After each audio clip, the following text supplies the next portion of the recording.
before we dey outside the girl dey touch me o, e dey touch me for body, e dey just dey totori me for body. So I now tell am say wetin you dey find, wetin you dey find. I go to the second room to fetch water come and wet my ewedu for inside the bathroom. So I now go drop the plate back, and now the girl push me, na I just push am, na I wan push am back, na I just fall for ground. I wan carry am stand up, e no stand up. Now I say okay. As I comot him tight like this, e no talk anything. I comot her pant, na I start to dey sleep with am. So when I dey sleep with am, e no shout, e no do anything. Yorùbá bọ̀ wọ́n ní afàgò kẹ́yìn àparò ohun ojú wa lójú rí. Òwe yìí ló wọ ọ̀rọ̀ ọ̀dọ́mọkùnrin tó porúkọ ara ẹ̀ ní Godwin pẹ̀lú bó ṣe ń gẹ̀ka àbámọ̀jẹ lákàtà àwọn ọlọ́pàá ọ̀tẹlẹ̀múyẹ́ tí wọ́n ń ṣèwádìí rẹ̀ lọ́wọ́ lábẹ́òkúta báyìí. Ọmọ bíbí ìpínlẹ̀ Benue ni, ó ní ẹ̀yà Ìgèdè lòun, àmọ́ níṣe ló lọ fipá bá Agnes ọmọbìnrin ọmọ ọdún 14 kan láṣepọ̀. Inú balùwẹ̀ ló sì ti ṣe kinní ọ̀hún lẹ̀jẹ̀ bá ń jáde lójú abẹ́ ọmọ ọlọ́mọ. Michael bá Aláròyé sọ̀rọ̀ láìpẹ́ yìí, ó sọ gbogbo bí ìṣẹ̀lẹ̀ náà ṣe wáyé. Godwin Friday lórúkọ mi, ọmọ bíbí ìpínlẹ̀ Benue ni mí, ẹ̀yà Ìgèdè ni mí níjọba ìbílẹ̀ Òjú. Ọmọ ọdún 21 ni mí, agbègbè Ìlọ́tí nílùú Ìjẹ̀bú-Òde nípínlẹ̀ Ògùn ni mò ń gbé. Iṣẹ́ oko ríro ni mò ń ṣe, mo dẹ̀ tún ń ṣe alágbàṣe fáwọn àgbẹ̀. Inú ọdún yìí ni mo dé Ìlọ́tí. Ohun tó mú káwọn ọlọ́pàá mú mi ni pé mo fipá bá ọmọbìnrin kan sùn, ẹni tó súnmọ́ mi sì ni. Abúlé kan tí wọ́n ń pè ní Ìjẹ̀bú Ìlàọ̀ ni mo kọ́kọ́ ń gbé, àmọ́ mi ò láìkí ibẹ̀. Òun ló jẹ́ kí n kó wá sí Ìlọ́tí, torí nígbà tí mo wà ní Ìlàọ̀ yẹn mi ò rẹ́ni fojú jọ, kò sí aráàlú mi kankan níbẹ̀. Àmọ́ nígbà tí mo dé Ìlọ́tí, mo rí àwọn tá a jọ jẹ́ ọmọ bíbí Benue díẹ̀, ìyẹn ni mo fi ń gbé ní Ìlọ́tí yẹn. Obìnrin kan, ìyá Agnes, aráàlú mi ni. Òun ni ìyá ọmọbìnrin tí mo fipá bá láṣepọ̀. A ti mọ́ra dáadáa nígbà tí mo dé Ìlọ́tí, ilé wọn sì ni mò ń lò sí. Ilé ọkọ nìyá Agnes wà o, Ìgèdè náà lọkọ ẹ̀, ó sì mọ̀ mí. Àmọ́ nígbà tó yá, ọkọ ìyá Agnes ní òun ò fẹ́ rí mi nítòsí ìyàwó òun, kí n kó jáde. Mo dẹ̀ kó jáde nílé wọn.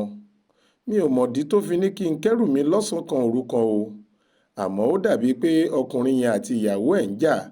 Ọkọ ẹ̀ kò sì fẹ́ kí aráàlú ẹ̀ kankan wà nítòsí tàbí kí wọ́n bá wọn dá sí i. Ó sá ní kí n kẹ́rù mi, mo sì ṣe bẹ́ẹ̀. Mo lọ rẹ́ǹtì ilé kan sí Ìjẹ̀bú Òde lẹ́wù. Mo sanwó oṣù 6, mò ń gbé ibẹ̀. Àmọ́ mo máa ń jẹ̀ sí Ìlọ́tí dáadáa, mo sì máa ń lọ sílé àwọn ìyá Agnes yẹn. Ibẹ̀ náà ni mo ti máa ń ṣeré, tó bá dalẹ́ ni mò ń padà sí ilé tèmi.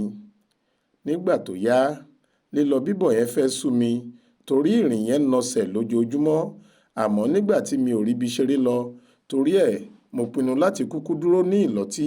Tí mo bá ti parí iṣẹ́ oko ojúmọ́ tán, ọwọ́ alẹ́ ni mo máa ń padà sílé. Iṣẹ́ oko kan wà tèmi àtẹnìkan tá ń pè ní James gbà. Ọ̀nà ìràwọ̀ ni iṣẹ́ náà wà. Ó dáko ewédú síbẹ̀, mo sì máa ń mú ewédú yìí lọ tà lọ́jà. Ní ọjọ́ tíṣẹ̀lẹ̀ yẹn wáyé, mo lọ fẹ́ ewédú tí mo máa tà lọ́jà lọ́jọ́ kejì ni. Ìyá Agnes kò sí nílé, ó ti lọ sí Ṣàgámù lọ yan gàrí. Ó sì dágbére fún mi nígbà tó ń lọ. Nígbà tí ọmọbìnrin yẹn, Agnes, àti àbúrò ẹ̀ tiléèwé dé, ó ń dáná oúnjẹ ní kíṣìnì wọn. Àbúrò ẹ̀ àti àbíkẹ́yìn wọn sì ń ṣeré nínú ilé. Nígbà tó dáná tán, ó bu oúnjẹ fún mi. Mo jẹ ẹ́, ó sì bu tàwọn àbúrò ẹ̀ náà fún wọn. Ìgbà tó yá ló ní kí n jẹ́ kóun lọ bá mi kiri ewédú. Mo ní kò burú. Mo sáré di ewédú yẹn sí kéékèèké bá a ṣe máa ń dì í. Àbúrò Agnes lóun ò lọ ní tòun o. Mo dẹ̀ ní mi ò ní fún un lówó tí àwọn yòókù ẹ̀ bá dé o. Èmi ò mọ̀ pé ẹ̀mí burúkú ti ń wọnú mi nígbà yẹn. Ewédú yòókù tó ṣẹ́kù, mo lọ kó o sí ìtòsí balùwẹ̀ wọn kí oòrùn má bàa jẹ́ kó rọ kí n lè tà á lọ́jọ́ kejì. Bí mo ṣe fẹ́ wọlé padà, Agnes tẹ̀lé mi. Ó dẹ̀ ti máa ń fọwọ́ jẹ mí lára tẹ́lẹ̀, tó máa ń bá mi ṣeré. Ó máa ń rìn mí ní gàgín, ó ń tọtọrí mi. Bẹ́ẹ̀ ni mò ń sọ fún un pé, ìwọ ọmọ yìí, kí lò ń wá? Kí lò ń wá? Torí ó ti ṣẹlẹ̀ nígbà kan tí àwọn kan lọ sọ fún ìyá ẹ̀ pé mo fẹ́ bá ọmọ ẹ̀ láṣepọ̀. Ìyá yẹn sì gbé ọ̀rọ̀ yẹn sọ́kàn. Ó fi hùwà sí mi bí ọjọ́ méjì mẹ́ta kan tí mò ń kí i tí kì í dá mi lóhùn dáadáa. Lọ́jọ́ yẹn ṣá, Agnes tẹ̀lé mi wọlé. Ó kó bàtà ẹ̀ tó ti já lọ́wọ́, ó ń wá okùn tó fẹ́ fi só. Èmi lọ pọn omi nílé kejì pé kí n fi wọ́n ewédú mi tó wà lẹ́yìnkùlé nítòsí balùwẹ̀ wọn. Bẹ́ẹ̀ lọmọbìnrin yìí tì mí, èmi náà tì í. Níṣe ló kàn yọ̀dí sẹ́yìn sí mi bí mo ṣe tì í. Mo ní, kí ló ń fẹ́ tó fi ń tẹ̀lé mi? Ó ní èwo ló kàn mí. Mo sá fà á dìde, àmọ́ kò dìde. Mo sọ fún un pé, ìwọ ọmọ yìí, má kó bá mi o, má kó mi sí wàhálà o, àmọ́ kò dáhùn. Ni mo bá bọ́ síkẹ̀tì ẹ̀, kò sọ̀rọ̀. Mo tún bọ́ pátá ẹ̀, kò wí nǹkan kan. Ibẹ̀ ṣá ni mo ti bá a láṣepọ̀. Gbogbo bí mo ṣe ń bá a sùn, kò pariwo, kò sọ̀rọ̀. Àmọ́ bá a ṣe ń ṣe kinní lọ́wọ́ ni àbúrò ẹ̀ wọlé. Bó ṣe gbúrò ẹsẹ̀ àbúrò ẹ̀ ló bẹ́ dìde. Èmi náà sáré wọ ṣòkòtò mi. Ó sáré lọ dúró sáàrin ọ̀dẹ̀. Èmi náà sì dọ́gbọ́n sápamọ́ sínú balùwẹ̀. Àmọ́ bí àbúrò ẹ̀ ṣe padà lọ sọ́dọ̀ àǹtí ẹ̀ ló ṣàkíyèsí pé ẹ̀jẹ̀ ń jáde láti abẹ́ ẹ̀. Ó ṣàn wá síbi ẹsẹ̀. Agnes ń dọ́gbọ́n pé kó má rí i, àmọ́ ó rí i. Ló bá pariwo síta pé àwọn ará àdúgbò.